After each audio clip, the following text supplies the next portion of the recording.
Cristiano Zanin, senhores ministros que compõem esta turma e que cumprimento na pessoa do ministro relator, Alexandre de Moraes, senhor Procurador-Geral da República, doutor Paulo Gonet, senhores advogados, a quem cumprimento, todos, especialmente pelo talento, pela eficiência com que se conduziram, do testemunho, como já foi dado aqui, da excelência dos trabalhos realizados, da urbanidade do trato, como é próprio e que há de haver entre juízes, juízas e os advogados.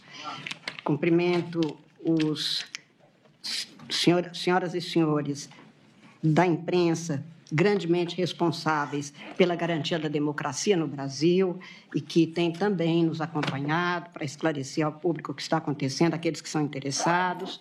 Cumprimento as senhoras e os senhores juízes e juízas, especialmente aqueles que auxiliares atuam com a gente, e com isso eu cumprimento a Magistratura Nacional, cumprimento de uma forma muito especial as servidoras e os servidores deste Supremo Tribunal Federal, que tanto nos ajudam no dia a dia. Senhor presidente, essa é a minha primeira manifestação sobre essa ação penal nesta fase de julgamento. E, portanto, eu gostaria, tal como feito pelos ministros que me antecederam, rapidissimamente, fazer algumas considerações sobre este ambiente processual, digamos, e as repercussões no Brasil. Neste nosso tribunal, que hoje tem para julgar aproximadamente 20 mil processos, todos os casos submetidos à apreciação desta casa são importantes. São importantes para as partes, são importantes para os juízes. Os efeitos é que são diferentes, enormemente diferentes para a sociedade. Por isso, casos com efeitos mais gravosos para um número maior de pessoas, e o presente caso é um deles, ou o caso mais singelo que seja, que diga respeito a uma única pessoa, exige de cada uma de nós, julgadoras e julgadores, a mesma dedicação, a mesma seriedade, a mesma responsabilidade no julgamento. Mais ainda quando se tratam de ações penais, porque nestes julgamentos a conotação é mais grave, porque há, de um lado, os direitos fundamentais de todas as pessoas e, de outro lado, o direito que a sociedade tem de ter uma resposta, seja uma resposta de absolvição, seja uma resposta de condenação, que há de ser bem desempenhada pelos órgãos de investigação, pelos órgãos de acusação e pelos órgãos judiciais.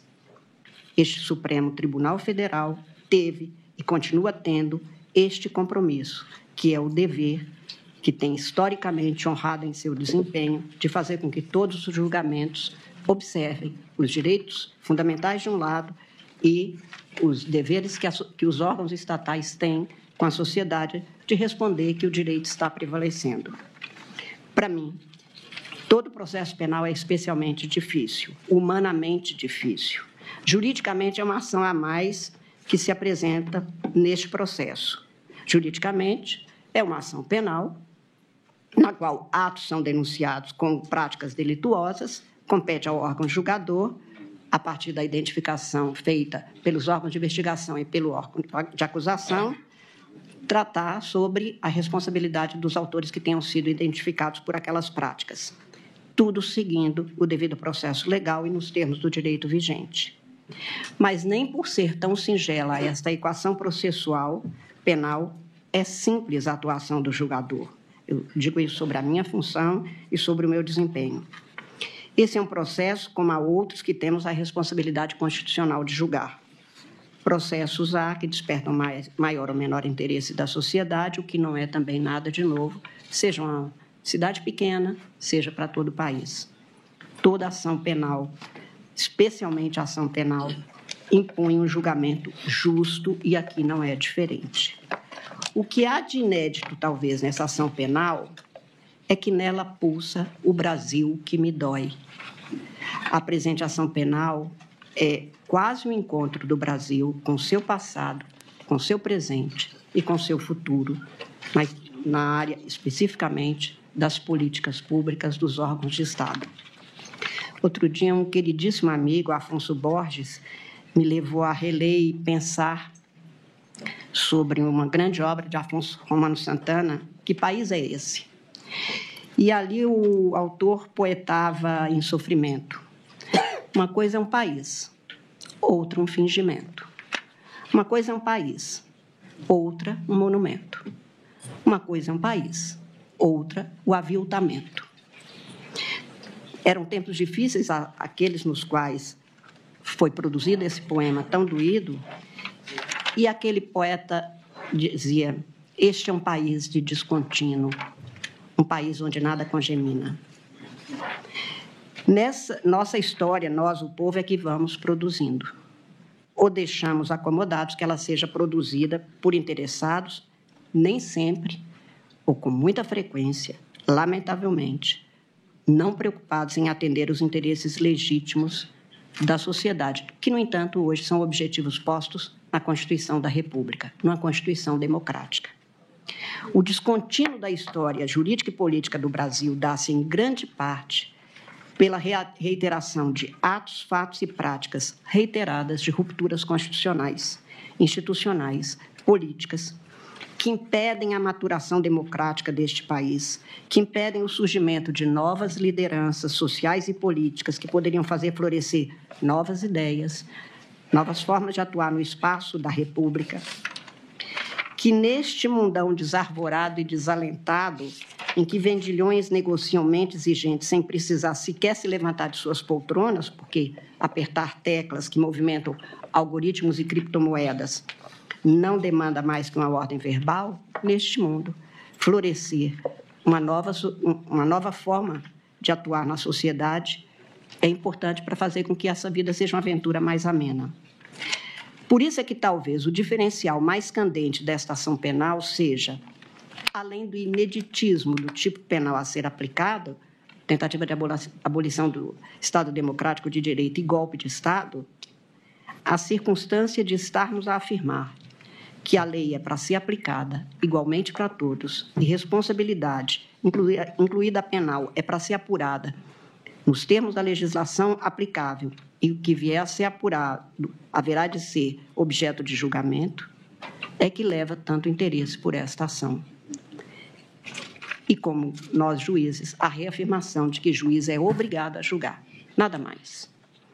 O núcleo da acusação feita nesta ação diz com a tentativa de golpe de Estado e de tentativa de abolição do Estado Democrático de Direito. Os fatos que são descritos desde a denúncia e a referência acusatória à imputação não foram negados na sua essência. Nossa República tem um melancólico histórico de termos poucos repúblicos. E, por isso, a importância de cuidar do presente processo no ano em que comemoramos 40 da redemocratização, do início da redemocratização.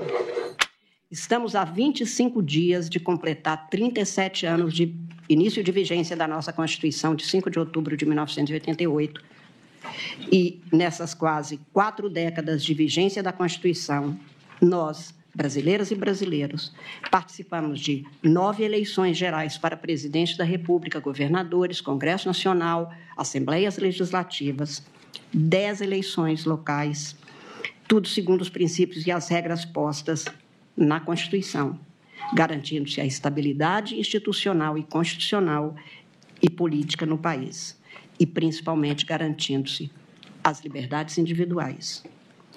Não foram apenas de rosas esse período. Tivemos 2 impeachment de presidentes da República, estudantes foram às ruas, jovens, pleiteando os direitos que a Constituição assegura em sua efetividade jurídica e social, caminhoneiros foram às ruas com reclamos, e nós, juízas e juízes, precisamos, como todas as instituições, de verificar, responder, mas as instituições brasileiras seguiram sem alterar suas funções, sem parar em seus serviços essenciais, permitindo que se afirme, hoje, pelo menos da minha parte, que se houve dor, também houve muita esperança. Apesar dos pesares, apesar dos percalços, dos perrengues, dos momentos de refrega, que não foram poucas. Mas desde 2021, para além da aprovação mundial da pandemia Covid-19, novos focos de pesares sociopolíticas brotaram estas terras a partir de estratégias e práticas voltadas a objetivos espúrios, ou seja, exatamente o que foi denunciado. Práticas que comprometeram ou que se conduziram no sentido da tentativa de abolição do Estado democrático de direito e de tentativa de golpe de Estado. Numa sequência encadeada e finalística, arou-se um terreno social e político para semear o grão maligno da antidemocracia, tentando-se romper o ciclo democrático das quase 4 décadas que vinham sendo experimentadas constitucionalmente pelo povo brasileiro. Nessas observações iniciais, portanto, senhor presidente, eu, em meu voto, fiz algumas notas. Em primeiro lugar, nunca é demais lembrar que, por mais que se cuide da saúde pública e política de uma sociedade estatal, por mais que se cuide da estrutura institucional, por mais que se cuide de produzir instrumentos ou vacinas constitucionais e legais para se imunizar a sociedade e o Estado de aventuras ditatoriais, em nenhum lugar do mundo, e menos ainda aqui, não se tem imunidade absoluta contra o vírus do autoritarismo, que se insinua insidioso, destilando seu veneno a contaminar liberdades e direitos humanos. Não poucas vezes, aliás, núcleos cinicamente tentaram, surrupiados por antidemocratas, tentaram se fazer valer exatamente de titulares desses mesmos direitos. E é por isso, e não por outro motivo, que as legislações em todo o mundo passaram a cuidar, em seus sistemas constitucionais e penais, do Estado democrático de direito e dos instrumentos e tipos penais para tipificar como golpe de Estado um crime praticado. Eu lembro, senhor presidente, senhores ministros, que de 1851 a 1870, ou seja, quase 170 anos atrás, um dos maiores escritores do Ocidente, Victor Hugo, que foi um ferrenho oposicionista ao golpe de Estado de Napoleão III, escreveu, exilado que estava, um livro que se chama História de um Crime. O crime é o golpe de Estado. E nesta obra há uma passagem que, vou me permitir ler rapidissimamente, um diálogo de alguém da Armada que oferece a uma pessoa, uma autoridade, apresenta algumas propostas. Eu vou fazer uma tradução livre, até porque o texto é rapidíssimo, é breve. A gente apresenta a ele um documento, um decreto, entre aspas, porque está no livro que é, e ele diz, mas isso que você me propõe é um golpe de Estado. O outro diz, você acredita nisso? Ele diz, sem dúvida. Nós somos a minoria e seríamos a maioria. Nós somos uma porção da Assembleia e agiríamos como se fôssemos a Assembleia inteira. Nós que condenamos a usurpação seríamos os usurpadores. Nós, os defensores da Constituição, afrontaríamos a Constituição. Nós, os homens da lei, violaríamos a lei. É um golpe de Estado. O outro responde, sim, mas um golpe de Estado para o bem.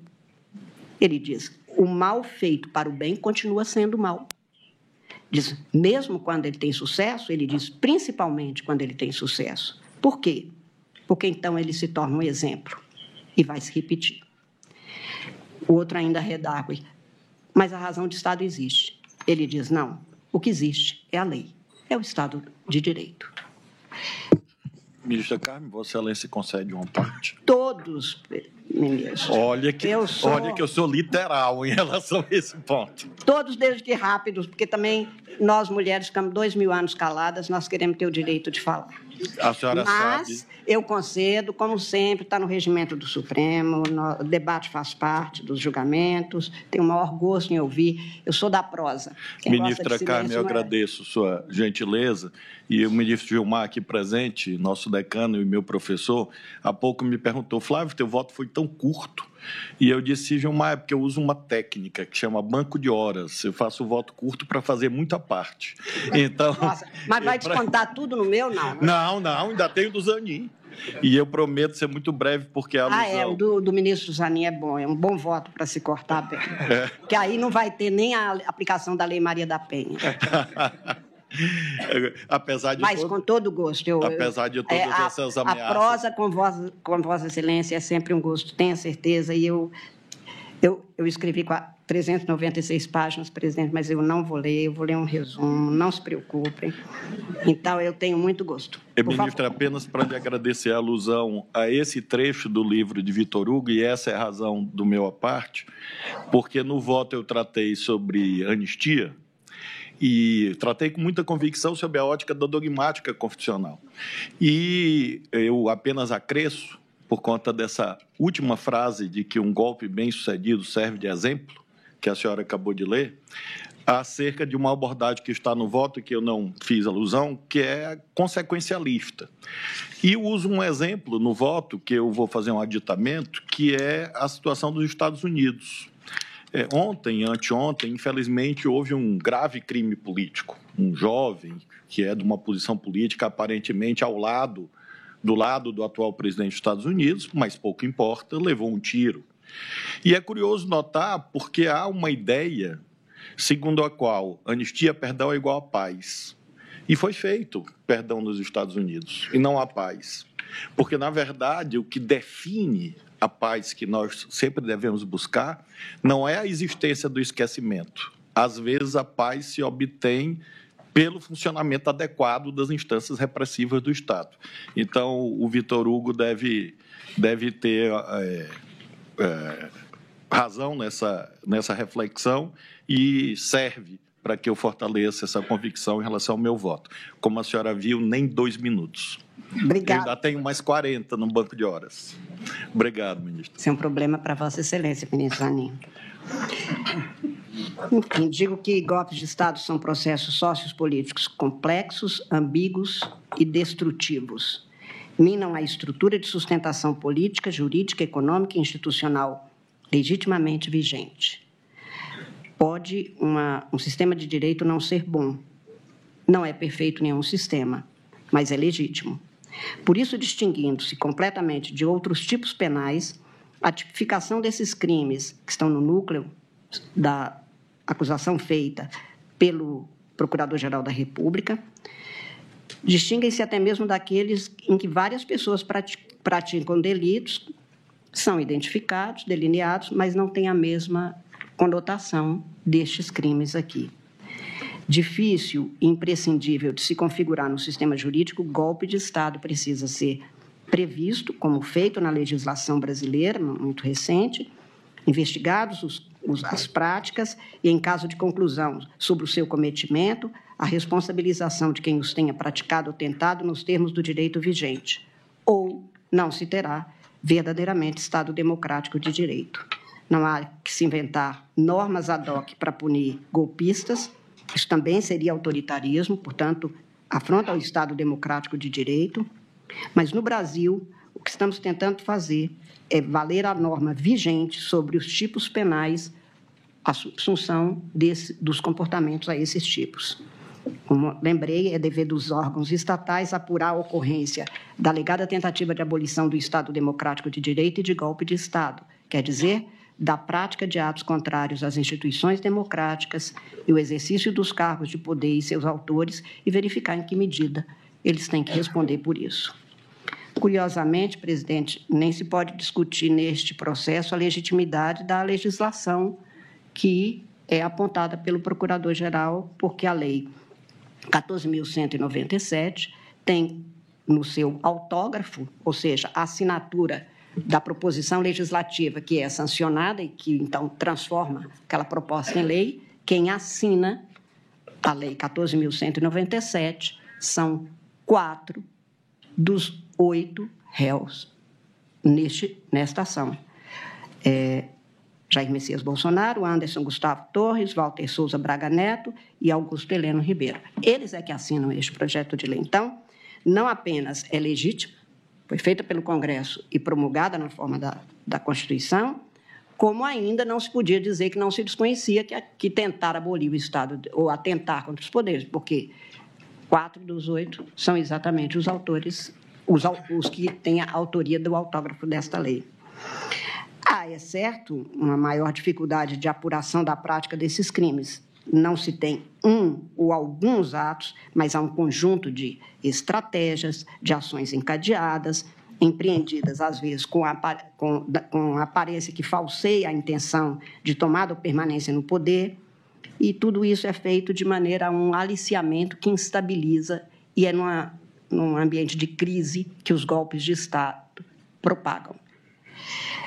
Todos os empreendimentos que espalham seus tentáculos de objetivos autoritários são ações plurais, pensadas, executadas com racionalidade, na busca da finalidade específica.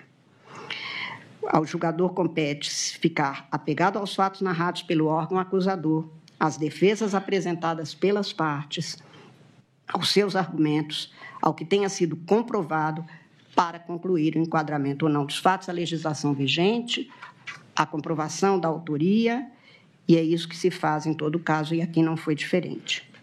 Apenas registrar no final que o 8 de janeiro de 2023 não foi um acontecimento banal, depois de um almoço de domingo, quando as pessoas saíram a passear.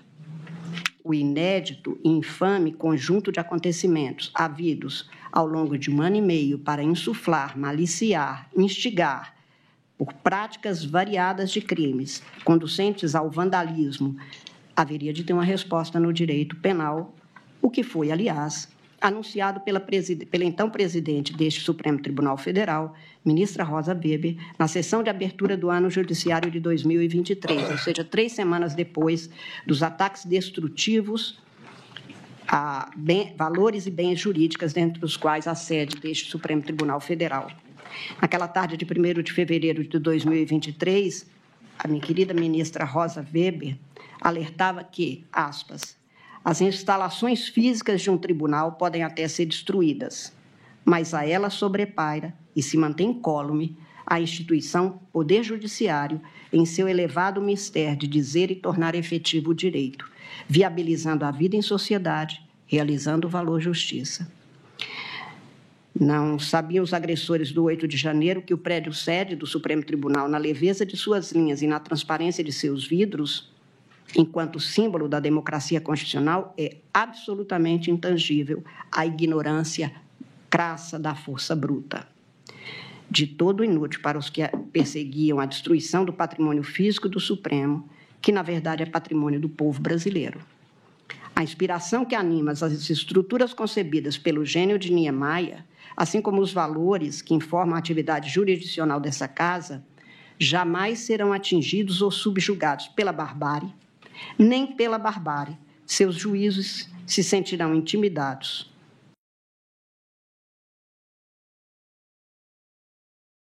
É inútil, pois mesmo que desejassem destruir 1000 vezes este Supremo Tribunal Federal, subsistiria incólume o sentimento de reverência dessa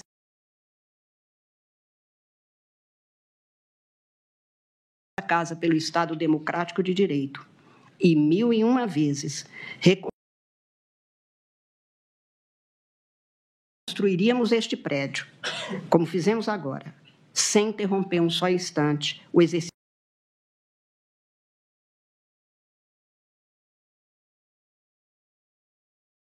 da jurisdição, graças à tenacidade dos que respeitam as instituições e amam a democracia. Mas ela, então, advertia: isso não desfigura a invasão criminosa, nem ameniza o ataque covarde, nunca antes perpetrado contra as instalações dessa Suprema Corte. E dizia: assevero, em nome do Supremo Tribunal Federal, que, uma vez erguida da justiça clava forte sobre a violência cometida em 8 de janeiro, os que a conceberam, os que a praticaram, os que a insuflaram e os que a financiaram serão responsabilizados com rigor da lei nas diferentes esferas. Só assim se estará a reafirmar a ordem constitucional, sempre com observância ao devido processo legal, resguardados a todos os envolvidos as garantias do contraditório e da ampla defesa, como exige e prevê o direito penal de índole democrática. Fecho as aspas para dizer que 2 anos e meio, 2 anos e 8 meses depois daquelas práticas, seguindo os termos da legislação vigente, cumprindo o papel constitucional que nos é incumbido de guardar a Constituição e garantir, nos termos do artigo 1º, o Estado democrático de direito, essa ação penal tem um momento de julgamento daqueles que, nos termos do órgão acusador, com os argumentos amplamente postos pela defesa dos réus, estão na condição dos que teriam, em alguma parcela diferenciada, concebido, praticado atos, insuflado e cometido as condutas delituosas que culminaram naquelas terríveis práticas. A democracia brasileira não se abalou. Os prédios foram reconstruídos. A hora é de julgamento. O Estado democrático brasileiro se aperfeiçoa, porque o Brasil é um país e somente com a democracia um país vale a pena. Por isso, senhor presidente, eu passo as considerações, fundamentos e conclusão do meu voto. Como disse, está aqui o voto impresso, que eu não lerei de jeito nenhum, mas... Se tem voto eletrônico, não precisa de voto impresso, né? Mas eu gosto de papel. Eu gosto de papel. Gosto muito de escrever. Nós gosto somos da de mesma caneta. época, ministra. Nós muito dois obrigada. somos analógicos. Embora a senhora seja mais jovem. Claro. Fosse o contrário. Quanto às preliminares, presidente, eu poderia até, de alguma forma, passar, e vou passar mais rapidamente, considerando que elas já foram, em grande parte, respondidas pelo ministro relator desde a primeira hora. Eu apenas queria anotar o que me chamou mais atenção ao redigir o voto. Quanto à suspeição e impedimentos, isso foi decidido pelo plenário e, portanto, aqui não volto. Eu estou rejeitando a preliminar de parcialidade e suspeição, rigorosamente nos termos do que foi votado pelo plenário e já, portanto, decidido. E é bom que se diga, o que a gente vota no plenário, em geral, pelo princípio da colegialidade, a gente aplica, se for o caso, ressalvando entendimento. O contrário é que não acontece. Pode-se levar de novo um tema ao plenário, e no plenário a gente pode, aí sim, reafirmar a posição pessoal, o entendimento, a compreensão pessoal. Não é o caso, este caso já foi decidido. Também se alegou defesas, que eu no voto alinho de cada um, quem fez a advertência, defesas sobre a competência deste Supremo Tribunal Federal e desta primeira turma para processar e julgar esta causa. Presidente, esta causa, como outras que vieram, esses 19 anos e meio integrando este Supremo, este tema veio para nós desde 2007, quando houve o recebimento da denúncia no caso da ação penal 470. Eu sempre votei do mesmo jeito. Entendi que, pelas características e pelas pessoas que foram indicadas, umas se fazendo acompanhar de outras que tinham foro, eu sempre entendi que a competência era do Supremo Tribunal Federal. Então, não há nada de novo para mim em votar do mesmo jeito que sempre votei, como disse, mesmo com grandes temas dos advogados, com grandes argumentos.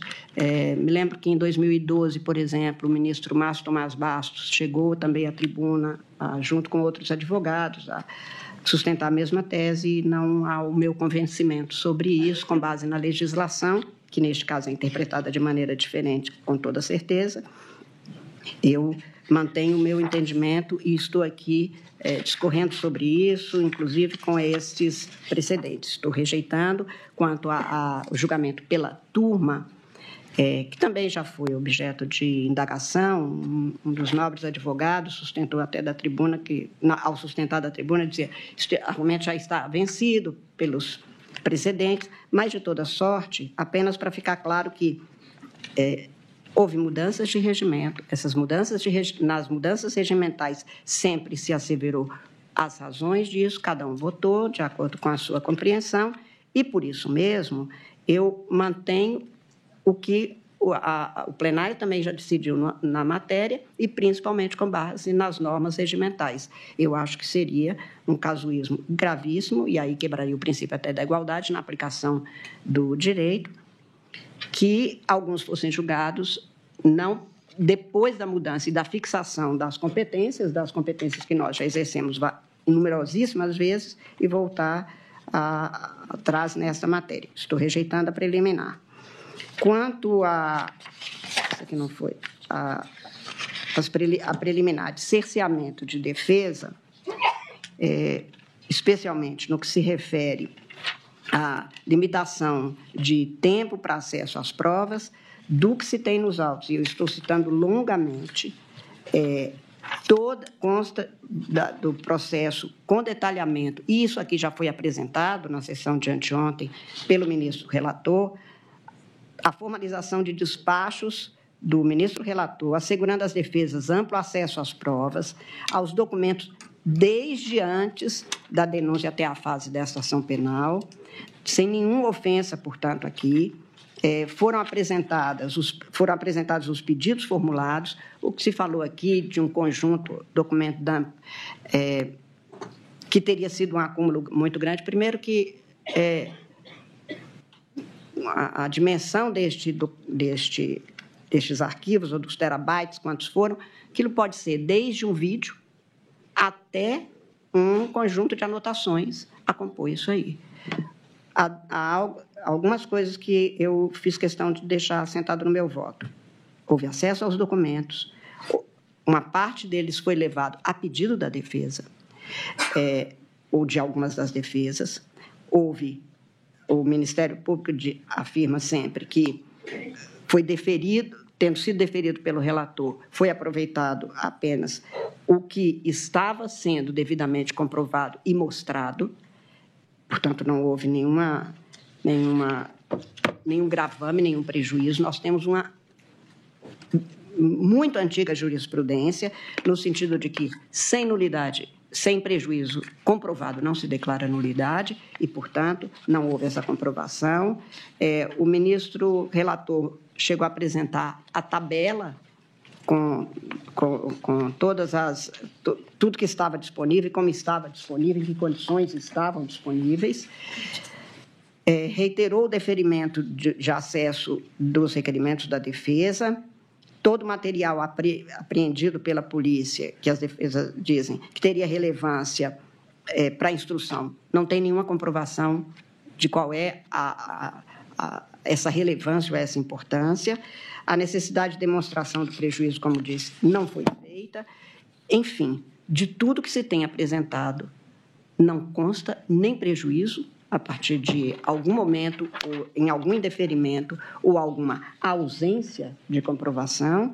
O ministro relator, na sessão mesmo do voto, deixou patente isto, e eu estou, portanto, rejeitando esta preliminar, tanto de cerceamento de defesa, por limitação de tempo de acesso ou de excesso de informações sem organização, que é o documento DAM, e de prazo razoável.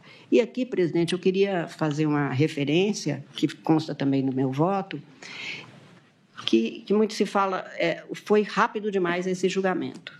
Estamos há 2 anos e 7 meses daquela afirmativa da eminente ministra presidente do Supremo, que seria feito, e tudo foi investido para que algo de tamanha gravidade, que atinge o coração da República, era preciso que se desse a devida preferência, vamos dizer, no caso de julgamento, não de preferência em relação a quem praticou o quê. E por isso os julgamentos estão acontecendo, e por isso o empenho, devo dizer, como todo mundo reconhece, do ministro relator de dedicação integral a isso, e que em outras ocasiões isso não tinha acontecido. Não dá para comparar um mundo de antes com o mundo de agora. Eu presidi, senhor presidente, uma eleição em 2012 e agora a eleição do ano passado era outra. Os instrumentos, os institutos, a tecnologia, o uso de tudo isso. Em tempos passados, nós tivemos aqui no Supremo 3 ou 4 salas só para ter os originais, os processos eram físicos, só para se terem todos os cadernos de um determinado processo. Foram 3 salas, pelo menos, em que esses processos ficavam. Os prazos tinham que ser, como era físico, consecutivo. Num processo que tivesse 39 réus, o alongamento deste prazo era muito maior mesmo.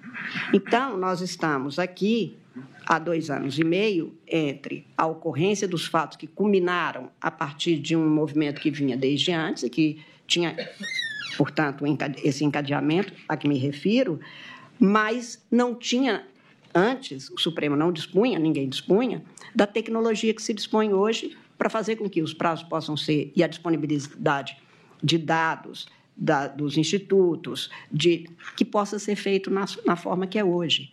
Portanto, não dá para ficar comparando o alongado de antes, porque nós temos outras possibilidades, e, para isso, a tecnologia, que é sempre muito bem-vinda no sentido de auxiliar na sua condição de instrumento, de uma ferramenta que serve ao ser humano, para que nós tenhamos uma jurisdição que possa botar abaixo isso, que é um dos principais pontos de discussão no judiciário de todo o mundo, que é a morosidade na prestação da jurisdição, muito mais naqueles casos que têm esta conotação.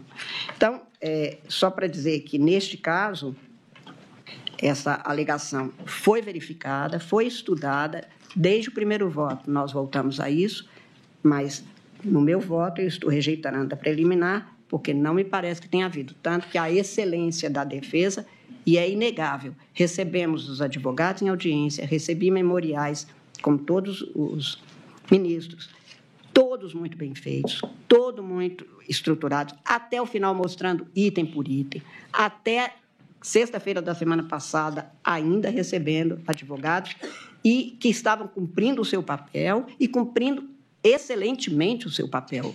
Se tivesse havido um cerceamento tão grande, nós não poderíamos ter todo o acervo que a gente tem, inclusive pela atuação tanto da Procuradoria-Geral da República quanto dos advogados. E, por isso, eu estou, como eu disse, rejeitando esta preliminar também. Quanto à alegação de cerceamento de defesa, também isso ficou comprovado por indeferimento de requerimentos de diligências, isso ficou comprovado, aliás, também é farta a jurisprudência deste Supremo Tribunal Federal, no sentido de que o juiz verifica a pertinência dos pedidos e a necessidade de todas as provas, a não ser que se demonstre que realmente haveria algo que não foi examinado. Aqui não se tem. Sempre foi, em todos os casos, examinado todos os requerimentos, providências relacionadas, inclusive, a empresas, como foi mencionado aqui, de uma plataforma, por exemplo. A defesa formulou requerimento, foi mandada, teve a resposta, vem outro requerimento fora do prazo e afirmando que seria provável que fosse, que era conhecida desde antes e não tinha sido pedida, e há a formalização do processo mesmo. Portanto, eu estou rejeitando também essa preliminar, não verifiquei nada que pudesse ser considerado atentatório ou à Constituição, ao princípio da ampla defesa, do devido processo legal, ou sequer a nossa súmula mesmo, que garante aos advogados, a súmula 14, que garante aos advogados o direito a ter acesso a tudo que está nos autos. E, neste caso, o indeferimento das diligências complementares só não foi deferida na segunda passagem, exatamente porque não havia o cumprimento das regras. Sobre a suspensão de processo, nós até já resolvemos isso em questão de ordem, o acórdão foi publicado, não houve recurso da parte, embora agora o advogado, cumprindo o seu papel, volta com o assunto. Mas já foi decidido em questão de ordem, foi publicado o acórdão e não houve recurso contra aquele julgado. Eu estou, portanto, também nesta passagem, neste ponto, rejeitando. Argue-se ainda a nulidade da colaboração premiada. Eu também estou rejeitando, presidente. E aqui, depois de examinar, não apenas naquele primeiro momento de recebimento de denúncia, em que ficou resguardado o direito de que voltaríamos a todo acesso, mas o nobre advogado, ou os nobres advogados do colaborador, foram definitivos, porque o dado principal do que se alegou foi que não teria havido voluntariedade. O colaborador voltou, reafirmou, desde as primeiras defesas até as alegações finais e a sustentação oral, que o colaborador atuou livremente, espontaneamente, porque queria, e por isso não há nada que possa infirmar isso, menos ainda o outro, ainda que com interesses legítimos de parte, como de um outro réu, dizer que ele não estava à vontade ou espontâneo ou com a voluntariedade no sentido de livremente poder anuir. Fosse isso, ele teria tido todas as oportunidades em que esteve perante os julgadores, perante os órgãos de investigação, que estava sempre com seus advogados, estava sempre questionado sobre isso e reiterava a sua vontade de colaborar. Portanto, não consta dos autos, absolutamente não consta dos autos, que haveria algo a macular a colaboração premiada, no sentido de que não estaria presente a voluntariedade. Aliás, a última vez foi da tribuna, semana passada, em que ele disse que ele livremente, voluntariamente, quis fazer a colaboração. Também não vi nenhuma razão para se dizer que isso teria ficado demonstrado porque houve muitas idas e vindas e porque o que se teve e que a Procuradoria mesma afirma, neste ponto, é que foi chamado mais de uma vez e o ministro relator, de novo, voltou a este tema, no sentido de que todas as vezes que precisou de esclarecimento, foi chamado e devidamente afirmado que ele queria e apresentou o que tinha. E não é possível se dizer, presidente, que uma pessoa que fez uma vida toda numa corporação sujeita a uma hierarquia, mencionar atos obviamente ilícitos de seus superiores não é tarefa fácil mesmo. É preciso que a gente veja tudo isso com a humanidade que é própria do que estamos fazendo, lidar com atos praticados por seres humanos com todos os seus limites, desde que isto não contamine aquilo que é o comportamento que se espere. E não vi aqui nenhum comportamento que não fosse demonstrativo de que o colaborador, espontaneamente, voluntariamente, atuou, e o que ele disse, do que ele disse, que é apenas um meio de prova, e do que ele disse, retiraram umas tantas e quantas linhas de investigação e depois alicerces da acusação perfeitamente coerentes com o que a legislação prevê. Portanto, estou rejeitando esta preliminar. Alegação também como preliminar, de nulidade do processo por participação, pelo indeferimento de participação nos interrogatórios, voltei a todos os documentos e estou transcrevendo, presidente.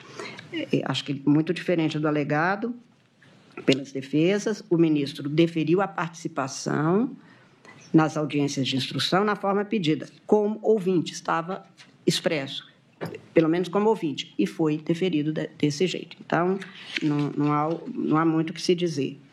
E a alegada também, estou rejeitando a preliminar, que não teria havido agravação na acariação. Também o ministro relator mostrou as razões pelas quais a possibilidade, ou a plausibilidade, mais do que isso, de vazamento, poderia contrariar até a nossa súmula mesmo, porque poderiam prejudicar outras diligências de outros processos, ou até o comprometimento, e por isso mesmo é que o indeferimento foi motivado com suficiência. Alegou-se também violação ao sistema acusatório e ao direito ao silêncio. O sistema acusatório nós já até examinamos também em outras ocasiões e já refutamos. Quanto ao direito ao silêncio, foi respeitado como se mostrou. Constou o registro das questões que seriam feitas e assegurado que ele não responderia, como é próprio do direito constitucional, o direito ao silêncio. O direito ao silêncio para não fazer prova contra si mesmo. E isto foi devidamente assegurado, então, realmente não tinha nenhum sentido esta preliminar que foi arguída. No mérito, presidente, senhores ministros, o Procurador-Geral da República denunciou Alexandre Ramagem Rodrigues, Almir Garnier Santos, Anderson Gustavo Torres, Augusto Heleno Ribeiro Pereira, Mauro César Barbosa Cid, Paulo Sérgio Nogueira de Oliveira e Walter Souza Braga Neto, pelos crimes de organização criminosa, pela tentativa de abolição violenta do Estado Democrático de Direito, pela tentativa de golpe de Estado, dano qualificado pela violência e grave ameaça contra o patrimônio da União e o dano de patrimônio da União pelo 62.1 da Lei 9605. Eu fiz uma descrição no meu voto sobre os crimes, que penso deles, o que é a compreensão, e depois a cada um como se enquadrariam as condutas e quais condutas, se fosse o caso, e não vou fazer, neste momento, que acho que não é próprio mesmo, presidente, a participação maior ou menor, porque nós vamos fazer isso quando tiver a fixação, a definição de pena, se for o caso, e das penas, portanto, é que se ressairá a atuação proeminente, maior ou menor de cada uma. E, portanto, deixo isso só para esta fase. Mas sobre os crimes, rapidamente também passo, que quanto à organização criminosa, que é um tema que o Supremo Tribunal Federal tem enfrentado em numerosíssimas ações penais, em inquéritos, até em habeas corpus, nós muitas vezes nos debruçamos sobre as alegações sobre isso, a Procuradoria afirmou exatamente, e acho, e já antecipo, que para mim fez prova cabal, de que um grupo liderado por Jair Messias Bolsonaro, composto por figuras chaves do governo, das Forças Armadas e de órgãos de inteligência, desenvolveu e implementou plano progressivo e sistemático de ataque às instituições democráticas, com a finalidade de prejudicar a alternância legítima de poder nas eleições de 2022, minar o livre exercício dos demais poderes constitucionais, especialmente do poder judiciário. Para mim, todo o estudo feito me leva aqui a concluir que há prova nos autos do desenvolvimento de uma empreitada criminosa dos réus que, como foi apurado, se utilizaram de um modus operandi da denominada milícia digital para propagação de ataques ao judiciário, de uma forma muito especial ao sistema eleitoral, às urnas eletrônicas, e a urna tem um peso enorme quando se fala sobre urna. A urna hoje é, efetivamente, algo do povo brasileiro. Qualquer manifestação que se tenha, até manifestações populares, nós temos a referência à urna, que é mesmo, como tudo que é público, é do povo, mas, neste caso, como algo que foi sendo implantado para que a gente ultrapassasse problemas que nós já tivemos do sistema eleitoral brasileiro no início do século passado. E, em tudo isso, essa propagação é importante e somente com uma organização é que a gente poderia ter isso. Não são atos soltos, não é um que pensou isso e o outro também pensou, até mesmo a forma de divulgar que a urna não era crível, que havia fraude nas urnas, o que nunca foi questionado antes, até porque a urna foi implantada, urna eletrônica, de 96 para cá, sempre com o povo brasileiro atuando junto. Nós nunca cogitamos de aplicar a todo o povo uma novidade da urna. Isto desde sempre. Isto é um modelo. E, por isso, nós nos tornamos, o que não é comum nós assumirmos que temos no Brasil, a condição de sermos matriz de um modelo, matriz, portanto, para que se tivesse modelarmente um sistema de votação com a eficiência e a segurança e a transparência que nós temos. Tudo que se inventa a respeito de algo é para plantar uma desconfiança, e mais adiante eu falarei, isso precisa de uma série de atos. Isto nunca é um ato isoladamente tomado, é fácil de ser considerado de menor importância. Quando se põe no encadeamento, é que se vê. Isto não vale só neste caso. Por exemplo, uma organização criminosa que pratica uma série de crimes, e a gente fala, uma organização criminosa do tráfico. Mas quando o traficante faz um sequestro e ali se tem uma pessoa que leva a comida para o sequestrado. Nós colocamos essas pessoas todas porque elas atuam de forma indireta ou direta, mas de forma mediata ou imediata, e isso é feito desse jeito. Isso é a ideia de organizar, isso é o conceito de uma organização criminosa.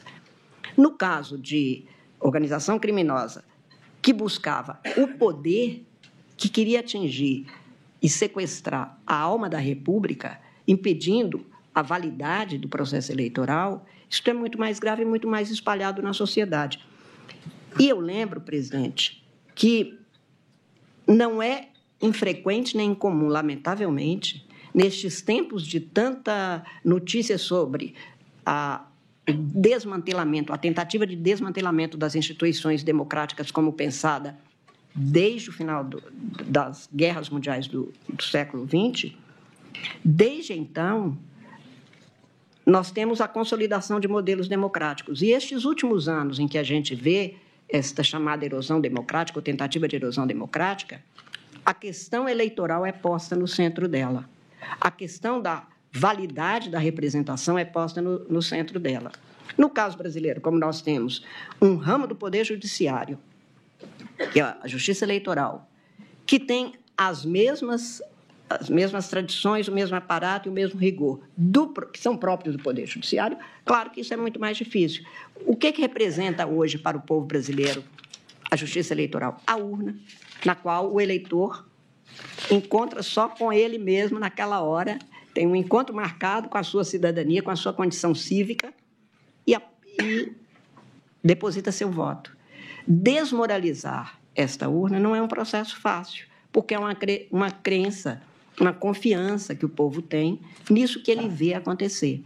E quando eu digo que nós não fazemos nada na Justiça Eleitoral, que não seja transparente e seguro, e damos notícia para o povo, qualquer inovação que é feita na urna, a gente começa fazendo paulatinamente. Então, agora a gente testa uma situação numa eleição suplementar sobre um dispositivo que se tenha para melhorar o som da urna para as pessoas que têm uma deficiência auditiva. Para ver se funciona, primeiro a gente fala com aquela comunidade, testa nessas eleições que tem um número menor. Isto vai se alargando para que a gente tenha a legitimação permanente e o conhecimento do cidadão e da cidadã sobre o que está se passando. Portanto, a tentativa de desmoralizar o processo eleitoral é isto, uma tentativa que veio marcada de combalir mais e mais o Poder Judiciário, veio marcado, como foi mostrado aqui, com uma série de comportamentos delituosos que foram se somando, que foram se encadeando, se concatenando, e se diz, mas nem todo mundo sabia de tudo, mas nenhuma organização, todo mundo sabe de tudo. Aliás, se todo mundo souber de tudo, talvez ela nem dê certo, não sei, sou especialista nisso. Mas é preciso que a gente saiba que isso já foi tratado aqui neste Supremo Tribunal Federal em julgamentos em que o meu queridíssimo decano, democrata, republicano, exemplarmente democrata, ministro Celso de Mello, afirmava exatamente a necessidade de a gente considerar as condições, as especificidades do que é, num determinado momento, não havia ainda essa lei, ele falava da quadrilha ou bando, mas explicando como que as pessoas se unem com o objetivo, aliciando outras ou fazendo uso de outras. Golpe de Estado, muito mais é isso. Portanto, pois não. Permite? Sempre. Um rápido à parte. Na verdade, não vai ser tão rápido quanto o do ministro Flávio Dino, mas será o único. Não se preocupe, tenho muito gosto em ouvi-lo sempre. Obrigado, ministra Carmen. Ouço todos. E aproveitando a questão da organização criminosa, e cumprimento o nosso presidente, ministro Cristiano Zanin, cumprimento o ministro Carmen, ministro Fux, ministro Flávio Dino, procurador-geral da República e os advogados aqui presentes. Ministra Carmen, essa questão da organização criminosa que Vossa Excelência tão bem ressaltou, e cujo entendimento já vem desde o julgamento do Mensalão, era outro tipo penal, mas a organização criminosa nada mais é do que... É o precedente. Uma sofisticação do que existia na legislação. E, ministra Carmen, é muito importante nós deixarmos muito claro, e principalmente, os autos isso já está muito claro, mas principalmente para a sociedade, é que, como eu disse no primeiro julgamento, lá em 2023, que não foi um domingo no parque, como Vossa Excelência agora fala novamente. O ministro Gilmar, que gosta o ministro Gilmar, nosso decano, cumprimento Vossa Excelência também, que repete sempre isso, não foi um domingo no parque, não foi um passeio na Disney, foi uma tentativa de golpe de Estado, não foi combustão espontânea, não foram baderneiros descoordenados, que, ao som do flautista, todos fizeram fila e destruíram a sede dos três poderes, foi uma organização criminosa. Uma organização criminosa e, obviamente, se nós pegarmos, ministro Flávio, um fato isolado, a reunião dos kids pretos, que, na verdade, foi num salão de festas fechado. Mas a reunião dos kids pretos, eles não podem se reunir? Ora, a questão é o desencadeamento de tudo. É por isso que, desde a utilização dos órgãos públicos, que eu demonstrei no meu item 1, e houve toda, e Vossa Excelência agora bem colocou, houve toda uma organização e uma utilização de GSI, ABIN, Ministério da Justiça, com a utilização da PF e da PRF, obviamente de parte dessas pessoas, Ministério da Defesa, a questão das urnas. Você diga, ministro, e eu tenho certeza que Vossa Excelência também, que nós não estamos aqui julgando instituições. Exatamente. Nenhuma. Até porque, em qualquer local que haja presença humana, pode haver um ou outro desvio. Não estamos, até porque, neste caso, o Ministério da Justiça foi o primeiro ministério criado no Estado brasileiro e é de uma enorme importância, e o fato de alguém lá, no uso desta função, que já foi ocupada por Vossa Excelência, pelo ministro Flávio Dino, não se andarem bem como se exige, não significa que o Ministério da Justiça, ele pode ser considerado até vítima, como o Brasil já foi, como a Petrobras já foi. Não pode ser considerado de jeito nenhum, como se nós estivéssemos falando. Vale o mesmo para as Forças Armadas, vale o mesmo para a Polícia Federal, para a Polícia Rodoviária Federal. São pessoas que se organizam fora e até se valendo destes cargos nessas instituições. Apenas, e para a Presidência da República, a mesma coisa. E talvez por isso é que o Ministério Público, o Procurador-Geral da República, identificou núcleos. Exato. Porque as funções e o que eles desempenhavam, tudo voltado para o mesmo fim, liderados por uma pessoa, por uma figura central, e mesmo quando não se tinha a amostragem de que aquela liderança comparecia. É exatamente isso. Por isso é que é uma organização. Ministra Carmen, exatamente assim como no primeiro dia, quando votei, eu ressaltei a questão das Forças Armadas, que as Forças Armadas, e principalmente 2 dos 3 comandantes, honraram a farda que vestiam. Isso vale, como Vossa Excelência disse, para a Polícia Federal, para a Polícia Rodoviária Federal, que combatia diuturnamente esses grupos que tentaram se apoderar do Estado. Essa organização criminosa, liderada por Jair Messias Bolsonaro, tentou simplesmente se apoderar do Estado. Com o discurso, que Vossa Excelência lembrou agora, com o discurso de desnaturar a questão democrática no sentido de deslegitimar as urnas, fraude de eleição,